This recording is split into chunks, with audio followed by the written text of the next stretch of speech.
कल्याण डोंबिवलीत भटक्या कुत्र्यांचा प्रश्न गंभीर होत असून यंदाच्या पहिल्या 6 महिन्यात तब्बल 18,447 नागरिकांना कुत्र्यांनी चावा घेतल्याची नोंद झाली आहे।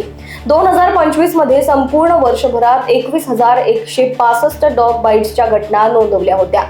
जुलैमध्ये आतापर्यंत कल्याण पश्चिमेतील रुक्मिणीबाई रुग्णालयात 954 रुग्णांची नोंद झाली आहे। गेल्या 2 दिवसात 200हून अधिक नागरिकांना कुत्र्यांनी चावा घेतल्याची माहिती आरोग्य विभागाने दिली।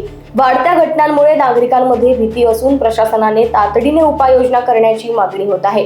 कुत्रा चावल्यास उपचार आणि लसीकरणाकडे दुर्लक्ष करू नये असे आवाहन आरोग्य विभागाने केले आहे। साधारण गेल्या वर्षीचे आकडे बघितले असता 2025 सालामध्ये 21,165 एवढे आपल्याकडे श्वानदंशाच्या केसेस आल्या होत्या आणि आता गेल्या 6-7 महिन्या म्हणजे जुलैपर्यंतचा आकडा बघितला तर तो 18,447 असं आता आपल्याकडे बाईट आहेत। आणि गेल्या 2 दिवसात आपल्याकडे अशी घटना 2 घडल्या आहेत की तिथे कुत्र्याने चावल्याच्या केसेस जास्त आल्यात। आपल्याकडे साधारण 200च्या वर आपला आकडा गेलेला आहे पर डेचा 2 दिवसामधला।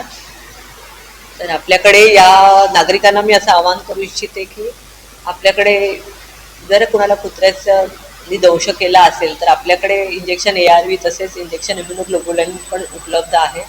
आपल्या दोन्ही शासनाच्या आपल्या दोन्ही कल्याण डोंबिवली महानगरपालिकेच्या दवाखान्यामध्ये आणि 3 जे आपले दवाखाने आहेत इतर तिथे सुद्धा उपलब्ध आहेत। तर नागरिकांनी याच्याकडे दुर्लक्ष करू नये आणि योग्य तो उपचार घ्यावा। Bureau report, Lokvahini media, Thane.